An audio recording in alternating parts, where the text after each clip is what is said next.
आज हम जर्मनी के बारे में बात करेंगे। जर्मनी का एक ऐसा इतिहास जानेंगे जो आज तक आपको किसी ने नहीं बताया। आमतौर पर इतिहास शब्द सुनकर बहुत लोग बोर हो जाते हैं, लेकिन इस वीडियो में ऐसा नहीं होगा। हम आपको कुछ मज़ेदार और दिलचस्प बातें बताएंगे। करोड़ों साल पुराना इतिहास बताने की जरूरत नहीं, हम कुछ लाख साल पीछे जाएंगे, क्योंकि करोड़ों साल पहले क्या था ये आपको पहले से ही पता है। जर्मनी पर वीडियो बनाना हमारे लिए काफ़ी दिलचस्प रहेगा, क्योंकि वहाँ का इतिहास, तकनीक, संस्कृति और अर्थव्यवस्था सब कुछ जानने लायक है। कैसे बना देश और सबसे पहले इंसान यहाँ पर कब आया, ये सवाल काफी गहरा है। जर्मनी में इंसानी बस्तियाँ कैसे बनी? देश का नाम सुनने के बाद ज्यादातर लोगों को हिटलर, जर्मन की नाजी सेना, पहला और दूसरा विश्व युद्ध, इसके अलावा बाकी देशों पर जर्मन कब्जा याद आता है। एक और युद्ध जिसके ऊपर मूवी बनाई, जिसका नाम है डंकर।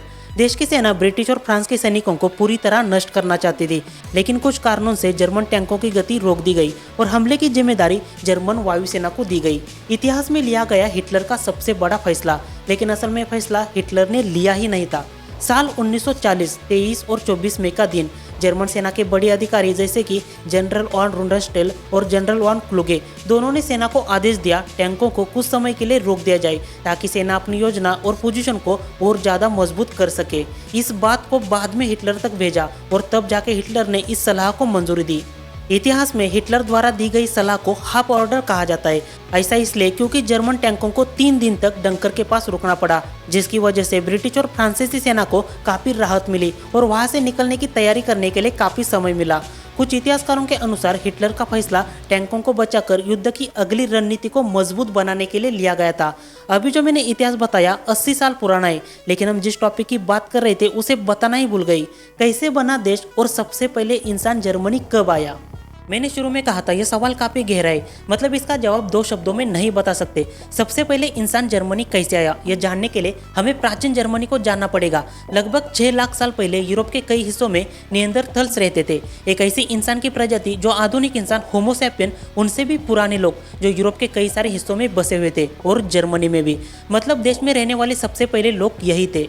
देश के पहाड़ी इलाकों में नेंदर नाम की घाटी मौजूद है, जहां पर इन लोगों की हड्डियां मिली, इसलिए उनका नाम नेंदरथल्स पड़ा। उस समय इंसान दुनिया में फैल रहा था, अफ्रीका से एशिया, एशिया से यूरोप और यूरोप की बेरिंग स्ट्रेट क्रॉस करने के बाद आखिर में इंसान अमेरिका जा पहुंचा। आज के समय बेरिंग स्ट्रेट पानी के नीचे है। लगभग 40,000 साल पहले आधुनिक इंसान यूरोप के अलग अलग हिस्सों में बसने लगे। जर्मन जनजातियां मतलब ट्राइब्स बनने लगी। यहाँ पर शुरू में आने वाले लोग अफ्रीकन थे। क्या हम ऐसा भी कह सकते हैं जर्मनी में रहने वाले लोग अफ्रीकन वंशज हैं?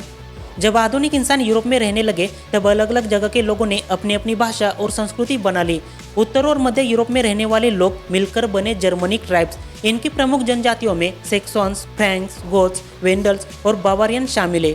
लेकिन ये सारी जर्मन जनजातियां बहुत स्वतंत्र और लड़ाकू स्वभाव की थी। ऐसा इसलिए क्योंकि 9वीं सदी में रोमन लोग जर्मनी आए थे, तब उन्हें टोटुबर्ग फॉरेस्ट की लड़ाई में बड़ी हार का सामना करना पड़ा। इस लड़ाई ने तय किया जर्मनी कभी भी रोमन साम्राज्य का हिस्सा नहीं बन सकता।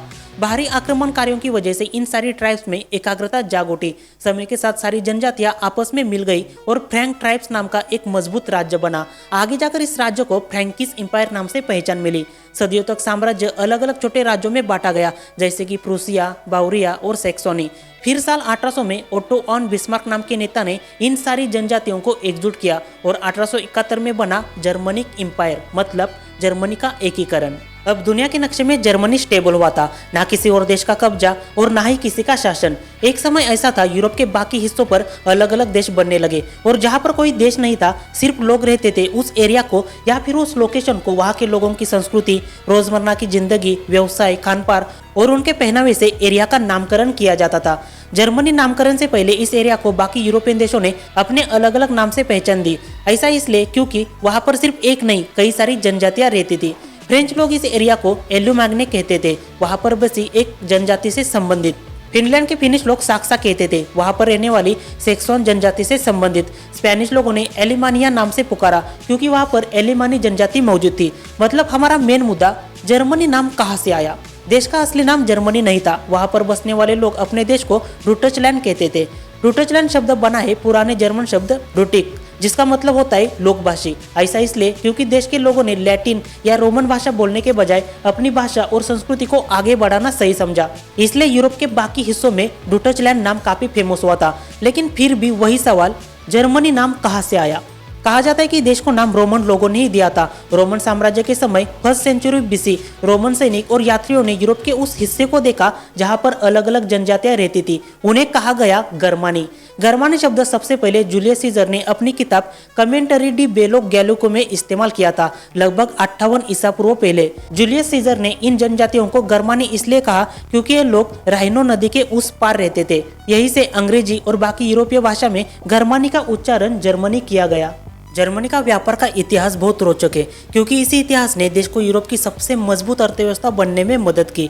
व्यापारिक कारोबार प्राचीन और मध्यकालीन जर्मनी लगभग 500 ईसा पूर्व से 1500 ईस्वी तक।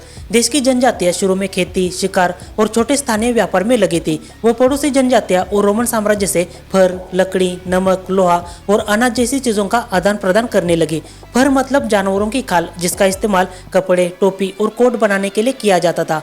फिनलैंड के वीडियो में हमने आपको एक बात कही थी, हेंसेटिक लीग यूरोप की सबसे बड़ी व्यापारिक संगठन थी और जर्मनी भी इसका हिस्सा हुआ करता था। 12वीं सदी के बाद अगले 400 सालों तक देश के कुछ शहर जैसे कि हम्बर्ग, लुबेक और ब्रेमेन हेंसेटिक लीग से जुड़े हुए थे, जिन्होंने देश की अर्थव्यवस्था को काफी हद तक मजबूत बनाया। हेंसेटिक लीग से जुड़े हुए लोग बाल्टिक और उत्तरी सागर के रास्ते ब्रिटेन, रूस, स्कैंडिनेविया और नीदरलैंड तक व्यापार करते थे। इंग्लैंड में औद्योगिक क्रांति 1700 के दशक में शुरू हुई थी, लेकिन जर्मनी को थोड़ा समय लगा, लगभग 1830 से 1850 के बीच, क्योंकि उस समय जर्मनी एकीकृत नहीं था बल्कि कई छोटे छोटे राज्य थे जैसे कि प्रूसिया, बावरिया, सैक्सोनी और राहिनेलैंड। फिर भी प्रूसिया ने उद्योग को आगे बढ़ाने में सबसे बड़ी भूमिका निभाई। लोहा और कोयले की खदान के लिए कुछ शहर जैसे कि सेन, डोर्टमुंड और कलोन उद्योग केंद्र बने और देश ने मशीन और हथियार बनाना शुरू किया। पहले और दूसरे विश्व युद्ध के दौरान देश के व्यापारिक कारोबार को भारी नुकसान झेलना पड़ा, लेकिन हर बार देश ने खुद का पुनर्निर्माण किया और तकनीक को आगे बढ़ाया। लेकिन एक बात हमें थोड़ी अजीब लगी, बर्लिन कहाँ पर है? इतिहास में दुनिया के किसी भी देश को आजादी दिलाने के लिए और इकोनॉमी को मजबूत बनाने के लिए राजधानी का एक अहम रोल होता है, लेकिन जर्मनी की राजधानी बर्लिन का मैंने अभी तक नाम नहीं लिया। इसका मतलब शहर फ्री में बिना किसी मेहनत के राजधानी बना, क्योंकि व्यापार के मामले में हम्बर्ग, लुबेक और ब्रेमेन सबसे आगे थे। उद्योग के मामले में इसेन, डोर्टमुंड और कोलोन का नाम लिया जाता है। तो फिर बर्लिन ने क्या किया? इतने औद्योगिक और व्यापारिक ताकत वाले शहरों के बीच बर्लिन आखिरकार राजधानी बना कैसे? क्या ये बात आपको सोचने के लिए मजबूर करती है? राजधानी के इतिहास को जानने के लिए हमें जाना पड़ेगा 14वीं सदी में, क्योंकि उस समय देश का निर्माण नहीं हुआ था। जर्मनी अलग अलग राज्यों में बटा हुआ था। इनमें से शक्तिशाली राज्य था प्रूसिया और राज्य के शासक थे होहेनजोलर परिवार। उन्होंने बर्लिन को अपना प्रशासनिक केंद्र बनाया था। धीरे धीरे शहर राजाओं, सैन्य योजनाओं और दरबारों का केंद्र बना, यानी जहां पर व्यापार, उद्योग और खदान का काम चल रहा था वहां पर ऑर्डर देने का काम बर्लिन कर रहा था। उद्योग और खदान के एरिया से शहर का लोकेशन काफी दूर था, मतलब उत्तर पूर्वी जर्मनी में, जहां पर जमीन सपाट थी और प्राकृतिक संसाधन कम थे। इसलिए बर्लिन कभी भी बड़ा औद्योगिक और व्यापारिक केंद्र नहीं रहा और उसकी ताकत राजनीतिक थी, आर्थिक नहीं। शहर को राजधानी के रूप में क्यों चुना गया, इसके पीछे 4 कारण थे। पहला कारण, 1871 में जर्मनी का एकीकरण होने के बाद प्रूसिया सबसे ताकतवर राज्य था और उसका प्रशासनिक केंद्र बर्लिन था। दूसरा कारण, उसके पास खुद की सेना थी। तीसरा कारण, सरकारी संस्थाएं, कानून, राजनीतिक फैसले और नीतियां, मतलब देश चलाने के लिए आदेश देने का काम बर्लिन कर रहा था। और चौथा कारण, मिलिट्री, विश्वविद्यालय और बर्लिन कॉन्फ्रेंस, सब यही थे। मतलब शहर के पास राजनीतिक ताकत थी, इसलिए बर्लिन ने देश की दिशा तय की, भले ही पैसा किसी और एरिया से आता हो। अब जानते हैं बर्लिन शहर को उसका नाम कैसे मिला और नाम के पीछे का इतिहास क्या है। बर्लिन शब्द की जड़ें बहुत पुरानी है। कहा जाता है कि यह नाम स्लाविक भाषा से आया है। स्लाविक कोई एक भाषा नहीं, बल्कि यूरोप में बोला जाने वाला एक भाषा समूह है जिसमें 7 भाषा आती है, रशियन, पोलिश, चेक, स्लोवाक, साइबेरियन, क्रोएशियन और बुल्गारियन। इन्हीं भाषाओं में से एक शब्द निकला बर्ल, मतलब दलदल या कीचड़ वाला इलाका। और ये बात सच भी है, क्योंकि जिस जगह पर आज बर्लिन है वहां पर स्प्री नदी और कई छोटे दलदली इलाके थे। पुराने समय में सारा इलाका नदियां और झीलों के बीच बसा हुआ था, मतलब एक खाली सपाट मैदान की तरह। बर्लिन नाम की सबसे पुरानी लिखित जानकारी 13वीं सदी के एक दस्तावेज में मिली। उस समय यहाँ पर 2 बस्तियां थी, बर्ल और कोलन।